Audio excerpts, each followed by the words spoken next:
G'day everybody, and welcome back to the Risky Rollers podcast. I'm Dalton, and I'm joined by Locky. What's up? And we've got a big episode all about chaos and little squat buggies that are dividing opinion, but mainly chaos planned for today. We've got all sorts of great stuff going on there. Yes. Yeah, we are talking some pretty cool stuff, actually. I'm actually a little bit excited. I like talking rumours, so I'm always excited when we do an ep about rumours, because there's not really a lot going on the news front on Games Workshop's end. There's not, no. They announced the squat buggy, which I love and you hate. Yep. And then they announced the Demon's book a while ago. We've covered that. Kind of, yeah. That's really about it. I don't know if you really listened to me and Jake talking about it. We didn't really cover much. I mean, look, they didn't release much. They announced the Demon's book. Whoop-de-doo. Yeah, we just talked about some, what you do if demons walked into your house. Yeah, probably go insane, I imagine. So we're going to talk a bit more about that today and what sort of hopes and things we have for that. I was a bit surprised when not surprised. Yeah, I was a bit surprised when they announced it before some of the other stuff. It wasn't shocking. Like, we knew it was coming soon. But I was expecting some other books to come out first, just the way they've done the whole preview stuff and then released the book for it so far. But, shakes it up a bit. Always good. Before we get into any of that, I want to give a huge shout out to Tim, the official sponsor of the channel, up at Dice Arcade, for all of your hobby and all of your chaos and squat needs. Make sure to hit him up. He'll be able to get you connected with any of that.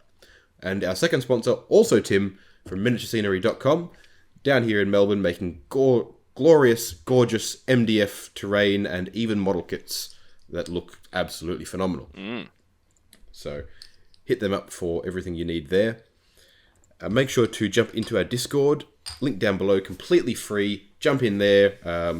Don't get caught up on the exclamation mark agree in the rules section, because that seems to be a bit of a road bump for some people.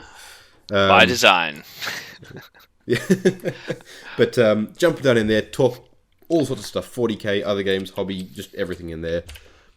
Fostering a nice little Blood Bowl community in there as well, which is going very, very nicely. So make sure to get down there and get involved.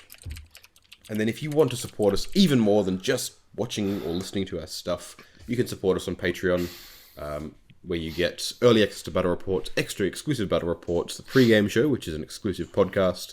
You get automatic entry into all the competitions and giveaways and things. You, of course, also get t-shirts, which is cool. Yes. And at the moment, it's the only way to get t-shirts and stuff is through there. We've got a new design for t-shirt coming out very soon as well. So, good stuff there. Good to get on board for that. 100%. And I think that about sums up all the plugs and things. Let's crack right on. So, before we get into our main subject, talking chaos, I've got to ask, Locky, what have you been working on? I've been working on a bit, man. Heresy. Just been painting an absolute truckload of heresy. So I've managed to do... I think I've in all, I think we worked it out after our little stream, and I've painted 20 models in like 2 weeks. So very nice. Yeah, pretty quick. And I'm fast tracked to probably have another 20 done in the next 2 weeks. So nice. Is that including the Kratos or not? No, I don't include that piece of shit. For a bit of context, we had a live stream we had a live stream the other week that was accessible for Discord members just to test out the setup. And your Kratos was hilariously failed to do any damage to a dreadnought, and then in the reaction that returned fire was immobilized for the rest of the game. Yeah. So I could just walk around outside of its range, which was hilarious. And then, so it was weird because I was trading up in my brain, what do I take, Spartan or Kratos? Oh, let's just do the Kratos. Let's just see how it goes. And then I'm like, nope, Spartan, every time, Spartan. Yep. I mean, look, the Kratos is a very cool tank, and I think if you've already got ablative armor or transports for your dudes that are slow, like your Terminators, having the firepower of the Kratos so they push right up into the middle of the battlefield early, and knowing like what to target with it and to draw out those reactions early on is probably a good thing. Yeah. But vehicles are way less vulnerable to weaponry in general, but a lot more vulnerable to anti-tank weaponry than in 40k, which makes sense. Like that's what it should be. Yeah. I mean, look, to be honest, let's be honest, it just did also get super unlucky. You rolled extremely high, and I literally rolled I all rolled twos. Two fives and a 6 in the whole sequence. And I rolled 4 twos. No, 3 2s and a 1, please. Oh, okay, yeah, sorry. So it's still cool. It looks really cool. It's actually it looks a lot bigger on the table. Yeah, like then what? You haven't even put the dosage blade on it. No, it's a massive tank. But yeah, it also doesn't like I got it because obviously it looks cool. But I think actually because I'm only a little bit through it, I think I might actually hold it off and keep it for my white scars. Because it doesn't really fit the World Eater theme.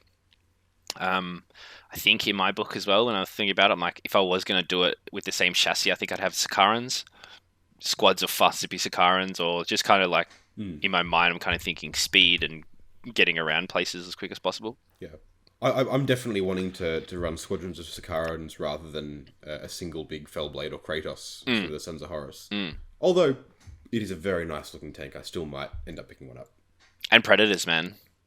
I want definitely going to get squadrons of Predators. Trip Deimos Predators with Grav is like so cool.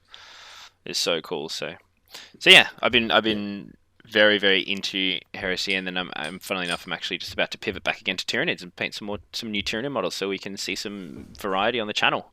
Probably going to paint a Tyrannifex next. Ooh, very nice. Yeah, which will be nice and interesting.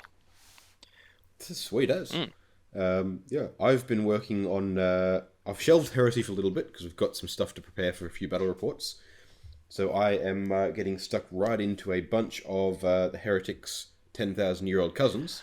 The Chaos Space Marines. Yes. They've got a new book. I played a game recently against Ed on the channel, so that'll be coming out next Tuesday. Well, next Saturday for all patrons, but next Tuesday for everybody else. Yes. It was a great game, actually. It was if you listen to our pre-game show, if you're a Patreon, you'll hear us talk about... We played a practice game for Geelong Town Open before we both got COVID and couldn't go, with very similar lists, where I was running Red Corsairs to that event, and he was running Genestealer Cults to the event as well, so we played a practice game, which was a perfect draw, 66-66. Oh, what? No way. Yeah, it was like my second perfect draw in like that weekend, because I'd also gotten one against Eldar at the tournament at VTC. But it was a fantastic game, and I'm kind of miffed that the new book came out before I actually got to try that list anywhere, because I was really proud of some Obliterator 3-up invuln rotating jank that I had going on there. And it was like something I hadn't seen anyone do, and I was like putting all these combos together, and like I can make like unkillable 9 Obliterators with 3-up invulns and double shooting and all sorts of crazy stuff. And it was amazing, and then I never got to run it. But we played it on the channel as well. It was a fantastic game. Showed off a bunch of new stuff in the Chaos book, and I am now just really keen to just do even more. Can't you do something similar with Iron Warriors though? With the Terminators in the new book, can't you make them like super durable? Or... You definitely can. There's a bunch of stuff you can do with them, and I may have a box of Terminators on the way somewhere. Yeah, cool. And look, I'm painting Hazard Stripes on my Power Fists, so they'll work well as Iron Warriors. So I'll definitely be trying that out on the channel. But first, I'm trying the Word Bearers. And so the Word Bearers need a Dark Apostle. And I also need Dark Disciple, so I found some old Cultist models and cut up some hands and did some hand swaps to make sure they all had combat weapons. And then I took one of the models which you now can't run, which is a Sorcerer with a jump pack, and using a bunch of bits from the new Chosen kit, converted him into a Dark Apostle. So they're on the painting table at the moment, alongside another Obliterator, just to round out the squad to a full 3. And then 3 more Chosen from that new kit, which we'll get to in a minute, but is a gorgeous kit. I cannot recommend it enough. And then I'm also painting up, by the end of the week, 5 of the new Possessed and some Greater Possessed, to run those for Word Bearers as well. So you guys will be seeing Word Bearers versus a very special guest the week after as well. Very special guest. Yes. I'm excited to lose that game. It's going to be hilarious. Oh, yeah. I'm so excited to watch that game. It's going to be gorgeous. It's going to be great. Yeah. It's a game I've wanted to play for a long time, and I'm really excited to finally get the chance to do it. And on the channel, so you guys can all see it as well. Yeah. Yeah, exactly. But yeah, I think that leads us nicely into talking chaos. The new book came out, and I've got to be entirely honest with you. I was pretty down on it to start with. The reason being is that we'd lost so much flavor and customizability, and it's also the first book outside of knights, but like knights aren't a proper army because all of their individual knights you make special. It's the first book not to have custom traits for your army. Oh, really? Yeah. Is there no... You can't make a custom legion? Warband traits. Nope. There's no custom warband traits. Oh, that's so lame. Yeah. Oh. And so my reason for being really disappointed in that specifically is twofold. Firstly, I love custom stuff. Obviously. It lets me tell a story with my army. And that's what I'm all about. Yep. I've got, like my Necrons, which you hate playing because they're always the same dynasty. I've actually got 3 custom dynasties for different parts of my Necron collection. That's cool. The problem is that only one part of it's painted. So, which is the good part. But I love doing that custom stuff. And for Chaos, for my warband, the Carmine Reavers, I'm like, cool. Yeah, they're kind of red courses, but they're kind of their own thing. So I'm like, I can do all sorts of crazy, cool custom stuff and like kind of replicate them, but do my own little twist on it. I was really excited for that. And that's obviously not there, which is disappointing because every other book has the custom stuff. And Chaos, out of everyone, surely Chaos should be the most diverse and divergent set of warbands and things. Yeah, 100%. So that's a bit disappointing. And I really hope it doesn't set a trend going forward. I really hope the next book does return to form and have the custom stuff in it. And the other reason I was really disappointed is because when all the stuff from the playtest Chaos Codex released, when they did have custom stuff in there, there was a rule in that for Chaos Chosen, which are my favourite unit, just Chaos unit, period. I love the models, I love the idea, I love just the flavour and the uniqueness you can put into every squad of them. There was a really cool rule though that they had in the playtest version, which was that a squad of Chosen could, on top of whatever Legion traits they already had, choose one of those custom traits, and their squad alone would get that trait. That's really cool. And you couldn't duplicate that between Chosen, they all had to have a different trait. But it was the perfect, in my opinion at least, as far as like game design goes, it was the perfect combination of crunch and flavour. It's like, cool, you can take this really cool unit and make it really spicy, but in such a way that is perfectly consistent with the flavour and adds to the fluff and the lore and the idea. Because your Chosen are like, they're starting to split off and become their own little thing within the warband. And your Chaos Lord's probably looking over his shoulder at those champions and stuff, going, alright, they're coming for my head. But they can start to become their own little identity, and which makes sense, because that's where they'll split off into new warbands and so on. And it was just such a cool little rule thing. I was really excited to do that. And it's like, oh, okay, well, not only can I not do that really cool thing I was looking forward to, and fair enough, rules get changed, but my army now has to be one of 7, I think it is. Legions. Yeah, it's annoying because...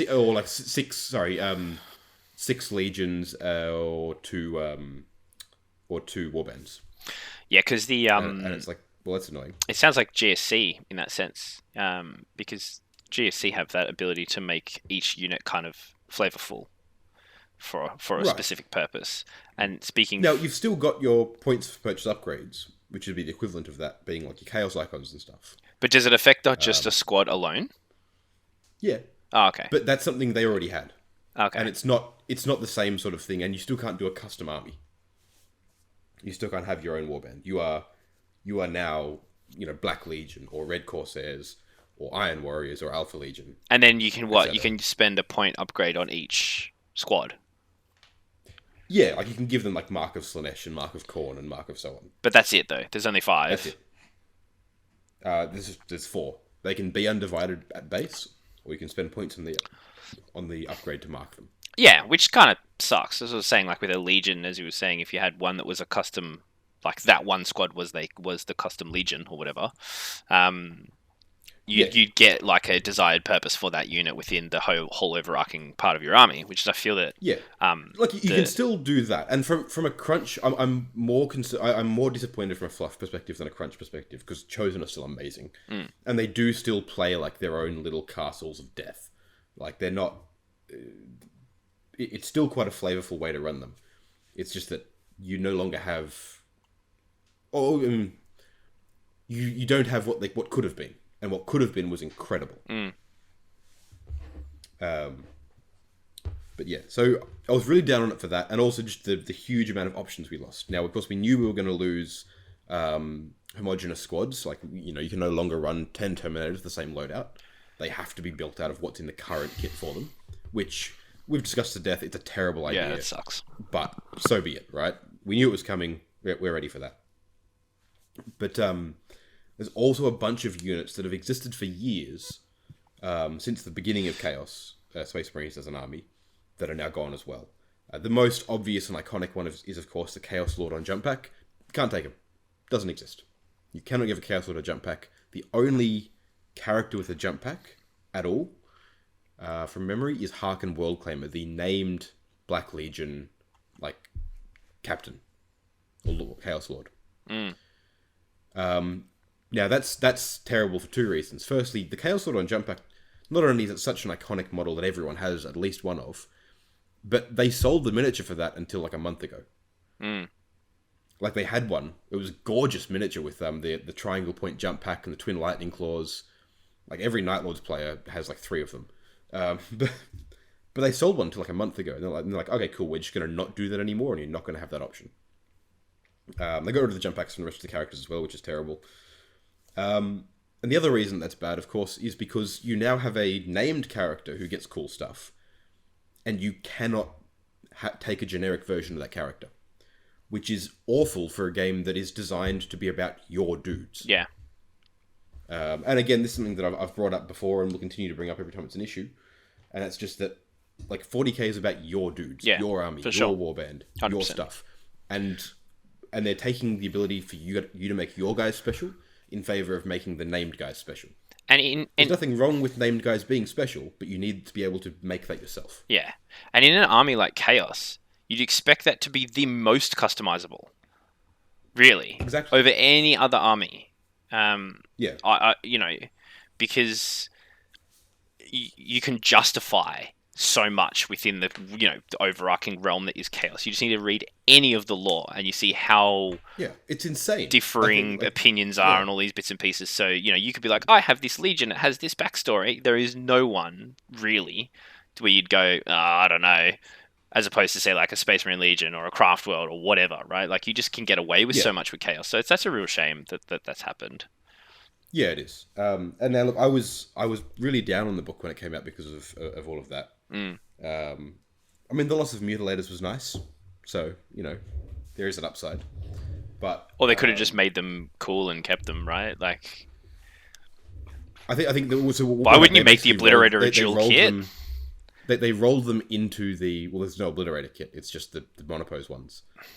But they rolled the Obliterators. They rolled the Mutilators basically into the Obliterators, and they now are the combat and shooting mega unit. Oh, okay. Oh, that's all right. Yeah. That makes sense. That actually makes sense. And the Mutilator kit was god awful. Yeah, that makes sense. The models for that were up there for worst Warhammer model, not just currently available, but just period. They were up there. I don't know, man. Wasn't one of them the head that's like this teeth grinder thing? I'm gonna look it up. I think you're thinking Possessed. I'm gonna look it up. I think you're thinking about Possessed. What are they called? That Mutilators. Kind of head is still around. Mutilators. They're bad. Keep going. I'm gonna look them up. But yes, I was pretty down on that. And then I started prepping for this game and played this game with Ed. They look so derpy. Yeah, see? Yeah. They're awful. Yeah, they're pretty bad. Now, they are a dual kit, by the way. That same kit builds Obliterators. Yeah, and the Obliterators are also they stupid look just and derpy. as bad. Yeah. Yeah. Like, the new plastic Obliterators look amazing. Yeah, the new plastic ones look sick. It's a pity that they're, monopose, and you can make about 4, maybe 6 different looking Obliterators, but it's just going to be, variations on where the arms are. without some serious converting, of course. I guess the good thing is yeah, you can get away with a lot of converting with these because like Oh yeah, green stuff is skin or the or whatever. You know, like it doesn't really matter. yeah. And I definitely enjoy it at some point. Getting it, so they're coming out they're releasing a new box for them. That is, it's called like the Demonkin something or other. It's Warpforge or something, isn't it? Something like that, and it's the 2 Obliterators and the Venom Crawler. Yeah, because they're on the same frame, which is cool. Now, as a box, I'm like, all right, I want 2 of those. Yeah, for I've sure. already got a Venom Crawler and the Obliterators, so Yeah. I want to buy 2 more of those, just for the Venom Crawlers because they're amazing, and then I'll convert the 2 Venom Crawlers to look different to the current one, and then also, I'd love to take a knife to those Obliterators and see what I can do to make some really different stuff. Oh man, you know what I'm seeing? I'm seeing a bunch of people using Centurions to convert Obliterators. Yeah, well, they're about the same size. Yeah, I can see it's the Centurion really cool frame and the way they. I'm like, that's actually really cool. Yeah.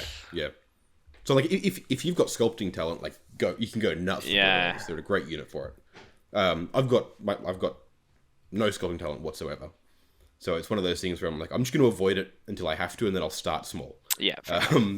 But I'd love to take a knife to the official models and see what I can do there. I'm sure I can switch weapons around and change poses and things, and it'll look pretty good. Yeah, hell yeah. But no, I played this game with Red Corsairs, and I went, all right, as much as I want to be down on the book, and I do. I'm like, they've lost so much, they've done so many things that personally I've got a big problem with. But then I played a game with them and really got into the rules, and I'm like, there's so much character built into the book, even though they've gotten rid of all this stuff. Like, so much more than they used to be. And I was saying to Locky the other day, and chatting with Dean Sinbeck from Blog for the Blood God, about the Red Corsair secondary is a perfect example of this. It's a terrible secondary. But it's amazingly flavorful. And it's an awful rule. You don't take it if you want to win. But it's so characterful, so flavorful, so much fun to have that image of that's what you guys are doing on the field. And it really epitomizes what army-specific secondaries should be in my mind, which is things that they're probably a bad idea if you want to play competitively, i.e. forcing people into just using the core book ones, because that's how you would run a competitive set of secondaries. Mm-hmm. But so characterful that if you're in a casual game and you're like, I'm running my Red Corsairs, I've got Huron here, they're going to do their thing. And it's like, yeah, that's awesome. Yeah. Because you're just building narrative into the way you're playing your game. And stuff like that makes me go, all right, someone just like doing something right, even though then someone else is deleting half the book. It's such a shame that's in secondary format, that's all. Like, adding the flavor in a secondary rather than in some other way that you wouldn't so much be, where more people would be able to experience it. I was using that as an example of the flavor. Like, there's quite a lot built into the way the different rules and things work. We mentioned earlier the way that marks and icons work, and there now you're paid for points upgrades. But you give a unit a mark of Khorne, Slaanesh, Tzeentch, or Nurgle. And that confers a nice little ability to them. Khorne is, from memory, I think it's +1 attack. I think it's, it might be like +1 attack or something like that when they charge. Tzeentch is, you get to reroll you get to ignore the first failed save of a turn. Slaanesh is fights first, I believe, and then, Nurgle is you can't be wounded on like a 3 or a 5 or something like that. There's specific number or a 2 or a 4. There's specific numbers that when they roll them, if that was what they would wound on, they subtract 1 from the roll. Oh yeah, that's pretty cool. Which is kind of cool. It's like that one's a little bit weird in the way it ends up working out, but it's cool. I like that it's not just they're transhuman. Yeah. Even though it's kind of. It's not the same. It's somewhere in between that and nothing at all. And then if you purchase, in addition to purchasing the mark, certain core units, which is like Raptors, Chosen, and Chaos Space Marine Legionaries. I think the only three units off the top of my head that can take them. They can take an Icon of Chaos as well, which is 15 points, and that essentially goes, if you've got an Icon and a mark, you get an extra benefit as well. And these are like the really nice ones. For Tzeentch, it's something like reroll. No, for Tzeentch, it's like bonuses to shooting. Nurgle is I'm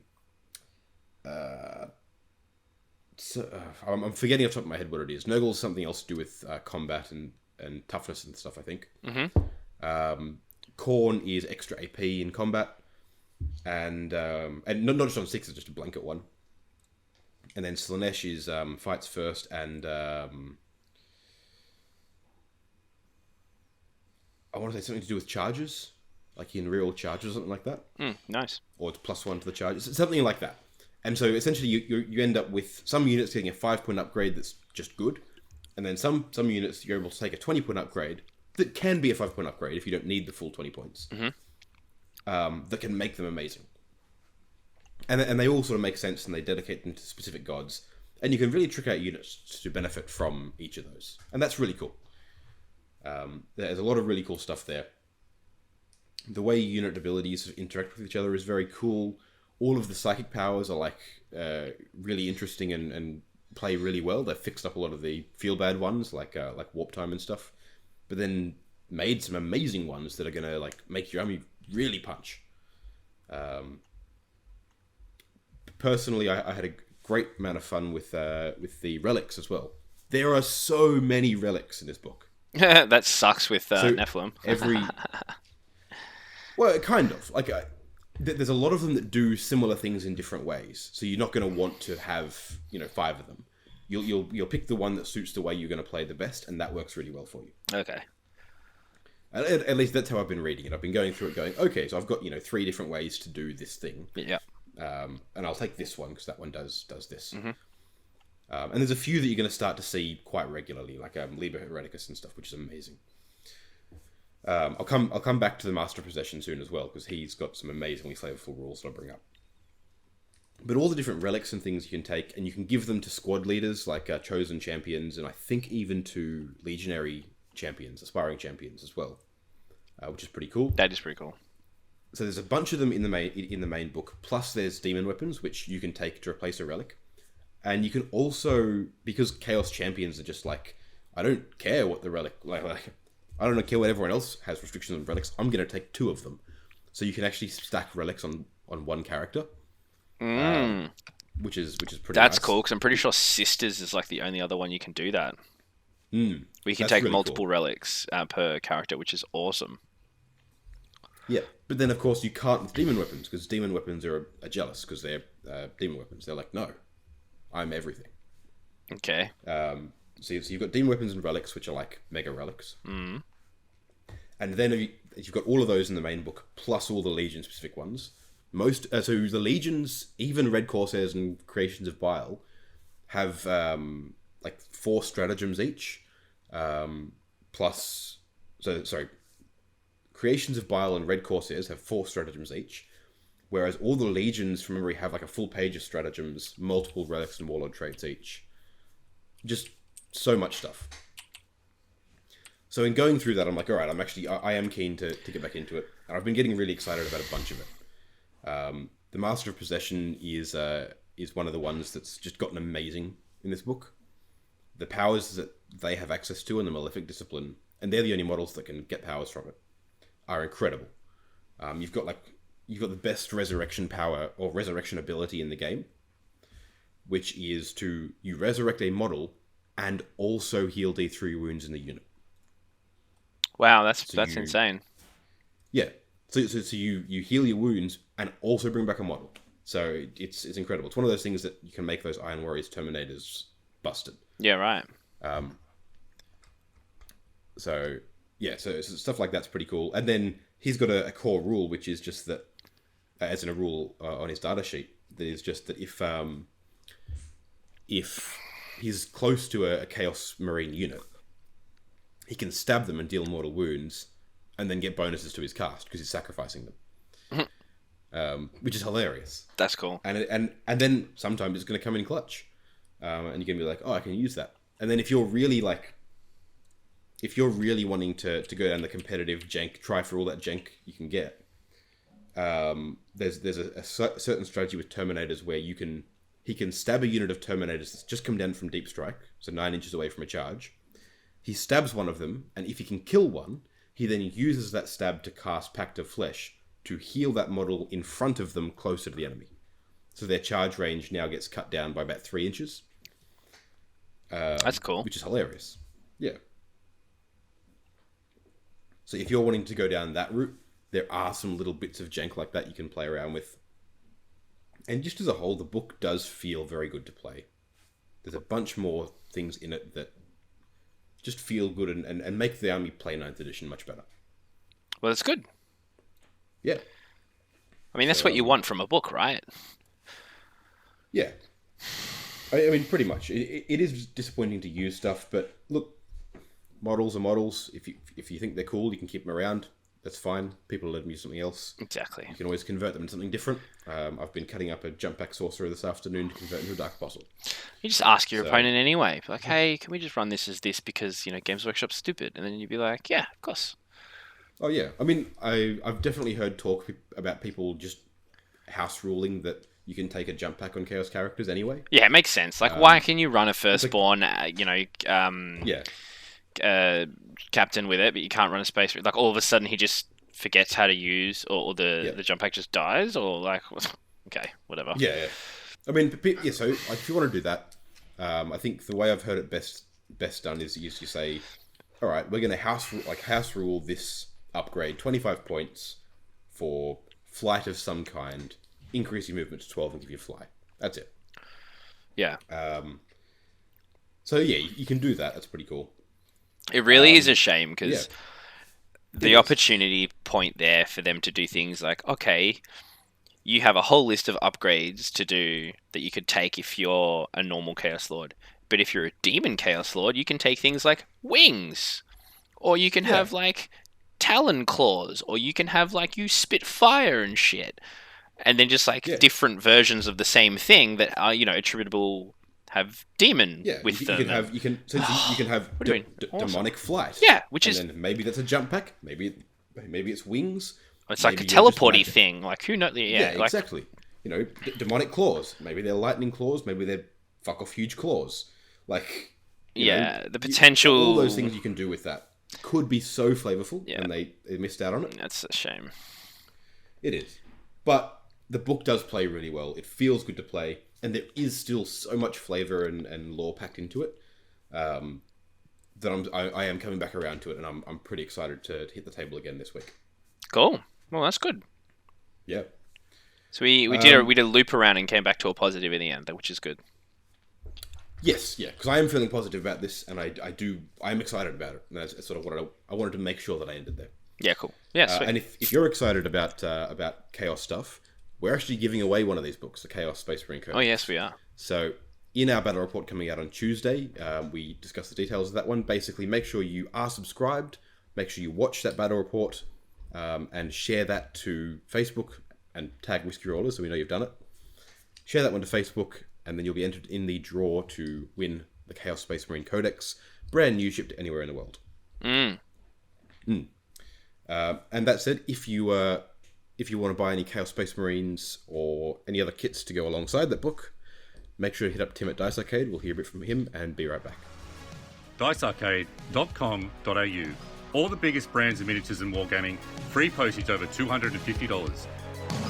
Thanks for that one, Tim. Tim's an absolute legend. He's got some Possessed on the way for us. He's great. Make sure to get your stuff from there. He'll ship it out all over Australia very quickly. So, I'm all excited about Chaos, but Chaos Space Marines are not the only thing on the menu at the moment. The Chaos Demons book is coming out soon.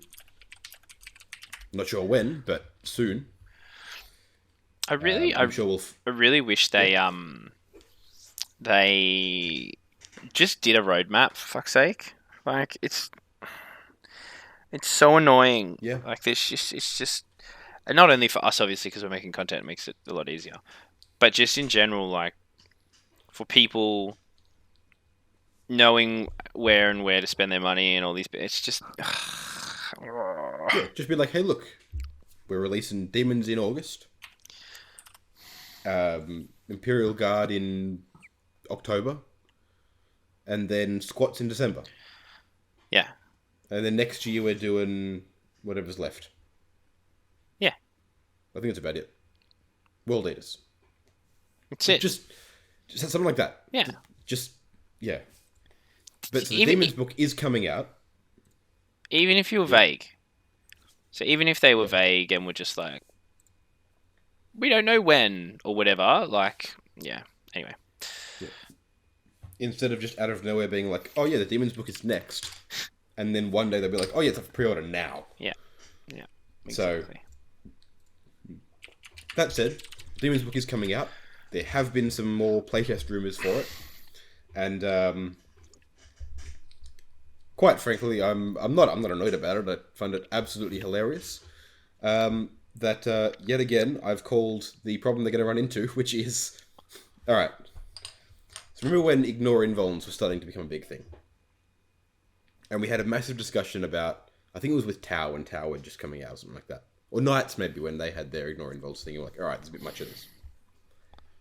It's like, why have a save that the invuln saves already are bad, at least the way they're done here. Why have this save that can't be interacted with, and then just arbitrarily go, cool, now some things do interact with it? You mean Like, what's the talking point about of that? ignoring invulnerable saves, or you mean? Yeah. Yeah. Talking about ignoring invulnerable saves. It's like, that's already bad. Yeah. But, and they've continued to sort of bring out things that ignore invulnerable saves, as we keep mentioning. The main rumour, like the biggest thing that is rumoured for demons, is that their demon save, which is a rule current in the data sheets called demonic, and says this unit has a 5-up invulnerable save. Every demon has it. Tzeentch demons have a army-wide special rule that says if all your demons, or all your Tzeentch demons, improve their demonic invulnerable save by 1 to a maximum of 3+. Cool. That's fine. So this has commonly been referred to for many editions now as a demon save, because it's just the save that the invulnerable save that all demons have, and this is better than their armor save, and they always rely on this rather than their armor save. Fair enough. Cool. So the main rumor going around, the biggest thing, is that this is being changed in the new book, is instead being renamed as a demon save, and that's going to become the name of it. And it's basically the same thing, but they're saying that this model has a 5+ demon save, which cannot be modified by any means, or ignored by any means. Stupid. So it is an invulnerable save that ignores invulnerable saves. Why? Invulnerable save that ignores invulnerable saves.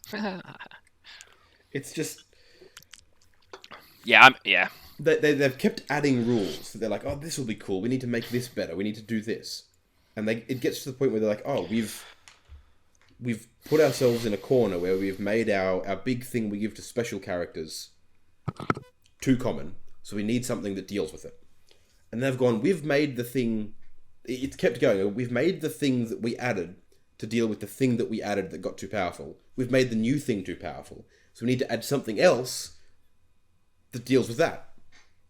But it's even worse if it's just demons that get it. Because then it's like, okay, cool, you've still got the same problem everywhere else. But now you have one army that just trumps it. Because why not? Yeah. It's. I feel like it's a very similar situation. And look, we don't know if this is legit, right? We're course, talking on a like, rumor. you know. But if it is legit, it just comes back to a principle that we have said countless times. It's just lazy. It's very, very lazy design, But or it's lazy design. It's a lazy design solution to a problem that was created by a lazy design solution.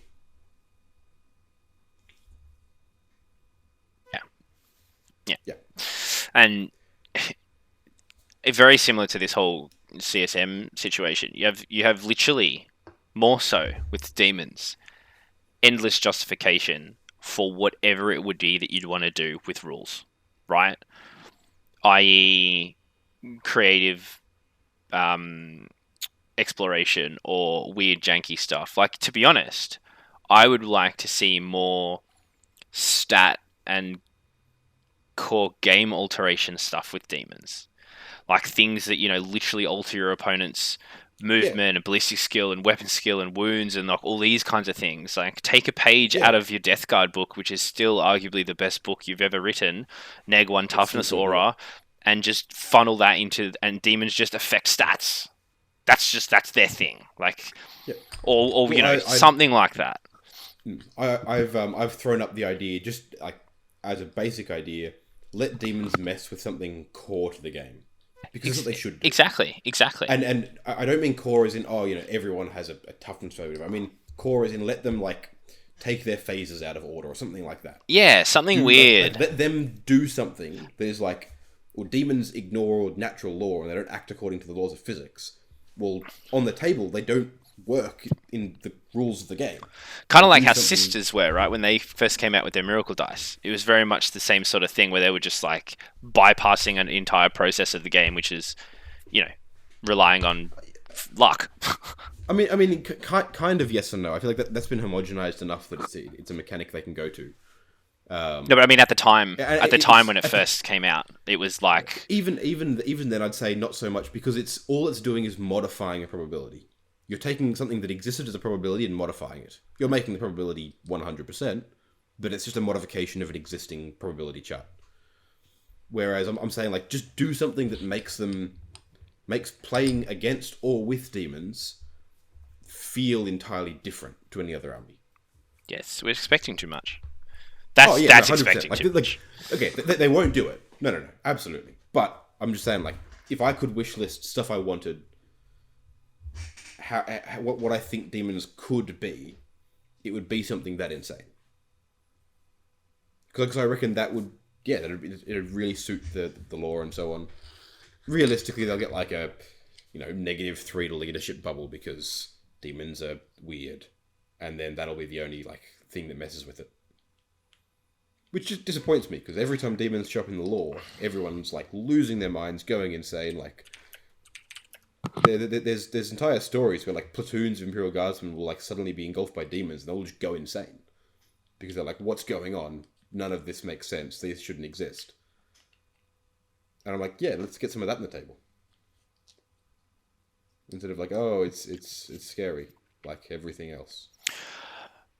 Well, yeah. I mean, it is kind of hard in that regard. In a world where there's no good guys and everything's as scary as each other, you need something to be different. Exactly. I mean, that's what I'm saying. Don't make them, the same as any other army with their own, like, all right, they affect leadership because it's a thing. Make them affect the game in a way that's different to any other army. See, it's very similar to how I would have liked to have seen Tyranids get adjusted. I would have liked them to have, and this is legit, I would have preferred them to be less powerful, but just had something where, like, psychers can't do psychic powers, period. Just can't. Or whatever. Something or, like, only cast on a 12 or something like that. Something like that. Like, something just stupid where it's just like, oh, you can, but it's really hard. So then, obviously, your Eldrads and strong psychers can still do it, but then it's like they're rolling 9s to cast powers and shit, Yeah. Well, because I mean, I like the idea of having like a -8 to psychic powers or something, rather than, or a -6 or whatever, then like you can't do it at all. Yeah. Like removing interactivity is bad, but changing interactivity is amazing. But just something that goes, this is what they do, yes, kind of fitting into the same sort of logic of they're very, very different from anything else in the current scheme, right? Yeah, and that's their whole thing, is that they more so than anything is they entirely disrupt communications and no one can communicate because everything's done through the warp, right? Yeah, because every army can modify like toughness or to hit or to wound and stuff like that, because that's like the way the game's built. So do something that's different to the way every other army gets things done. Yeah, that'd be what I'd like to see. Realistically, look, we'll see like they've got a negative leadership aura, and like they're good at psychic, I guess. Maybe they're more susceptible to psychic powers, or something. I don't know. There'll be something like that where it's like, okay, cool. They take 2 mortal wounds for every 1 against psychic powers, but then when they cast them, they do double damage or whatever. Yeah, It'll I be don't. like Yeah, basic stuff like that. Yeah, whatever. it'll be interesting to see if there's like a mono faction bonus, and then also a, like for example, if you just take Corn demons. are you getting a double buff as opposed to, kind of what's the mono faction going to bonus be? Question 1, and then question 2 is that are there going to be any benefits for taking just one entire god, right? Things like that I'm pretty excited to see, even regardless of like a functionality point of view, just in terms of like what are they going to do and how are they going to increase that. I really hope it doesn't just become the Slanesh fights first and they're fast and I think that's what it'll be. Zinch is going to get plus ×3 to casting and it'll just be like, well, this is just fucking shit. Yeah. I mean, obviously it won't be shit, but I just mean, again, missing that mark. Yeah. Of being... It's Of missing an opportunity. Missing an opportunity to meld lore and gameplay like they have proven that they can do because they've done it. So, exactly. Yeah. That's I'm it. still optimistic. I think it'll be funny. And I'm excited to see what kits they're going to bring up because there's a few, right? We know that are rumored. We know there's a demon prince. Mm-hmm. We've seen that. I'm not sure. There's supposed to be corn stuff, right? Isn't there? Well, there's going to be corn stuff for World Eaters. Well, because there's a Juggernaut on the cover. Oh, the corn Juggernaut's a relatively new kit. I doubt they'll be replacing that anytime soon. Is it? It came out with Escalation. It would be 10 years old, right? No. Oh, did they update it? No, it came out with Escalation, which was 6th edition. It was the end of 6th, start of 7th. Yeah, what year is that? So that would have been like... 2012? Like 2014, 2015. Okay, so 8 years. Something like that, yeah.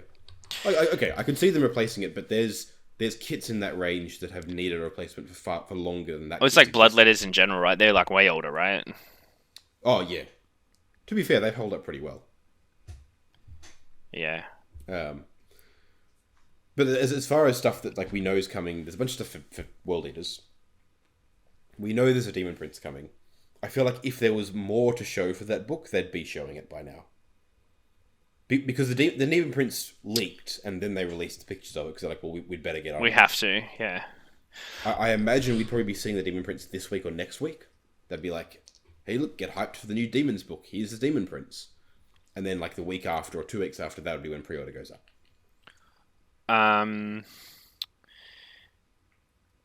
Yeah. That feels like a G-dub pace as far as we're announcing the book a couple of weeks. We're announcing the big new faction model a couple of weeks. So that's what you're saying is going to be their model attached to the book is the Demon Prince, and that's it. Well, because I haven't heard anything. Like no one's heard anything as far as I can tell about any other models. Yeah, the problem is because there's lapover. The lapover with AOS.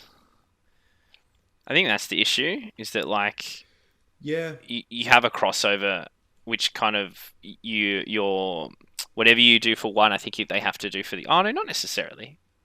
No, yeah. Well, no. There exist unique kits for both 40k and for Warhammer Fantasy and Age of Sigmar. Yes. Yeah, there are. So they don't have to. Like, for example, we know the Demon Prince kit is a kit for both. Yeah. They have fantasy armor in it, and they have a full set of different armor for 40k. Yeah.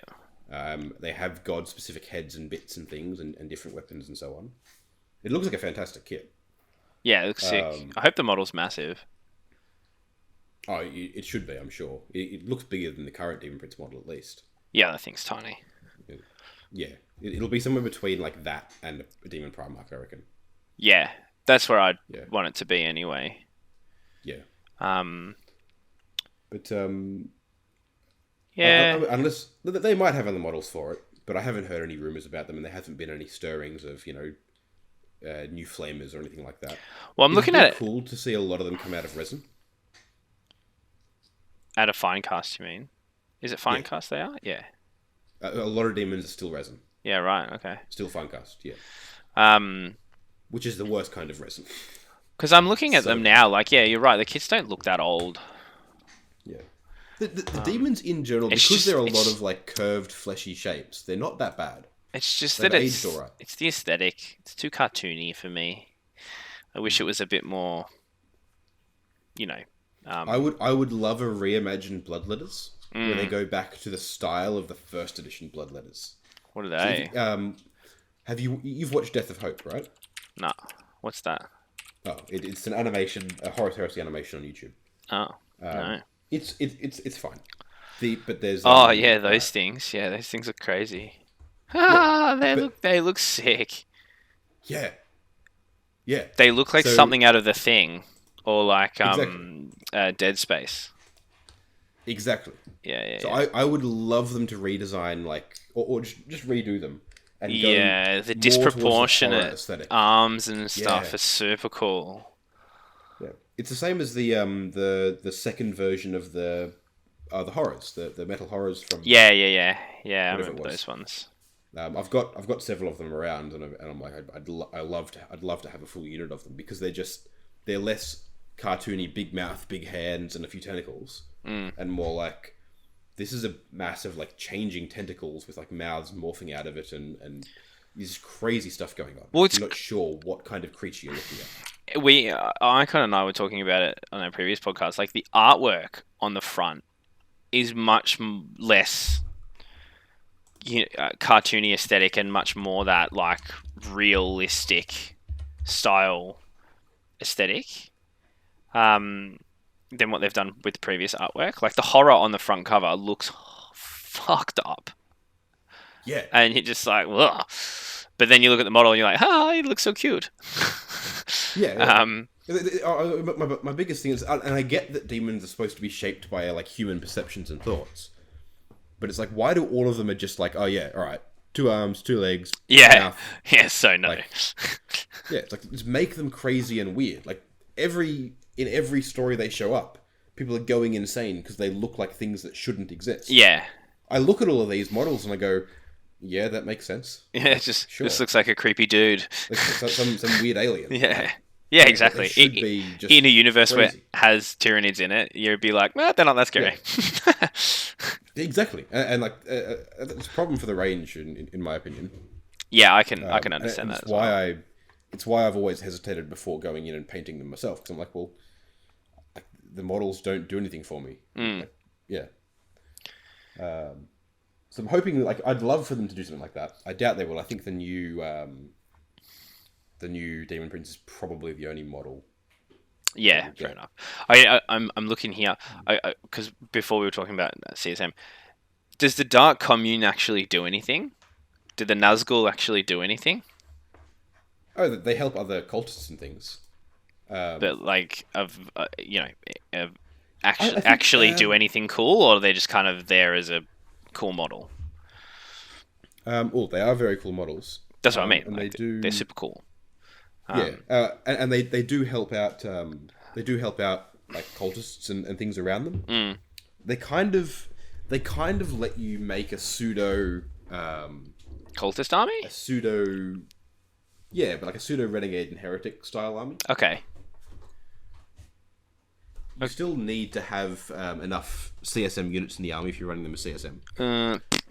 But they essentially let you, like, go way more heavily on cultists and have them actually do work. Okay. Which is pretty cool. That's cool. I think outside of, like, some very specific builds where people will find, like, nice little niche tricks and things to use cultists in the Dark Commune for, I doubt you'll see them in competitive play much. Yeah. Because they're just, like, they're so flimsy. And CSM as an army, you can't afford it to be flimsy. Okay. But as far as, like, a flavorful thing go, they're amazing. Yeah. They let you add so much character to your army and let you build out your cultists and stuff and have them in a way that makes sense for them to work. Are they HQ choice? Yeah, they're an HQ choice. Okay, yeah.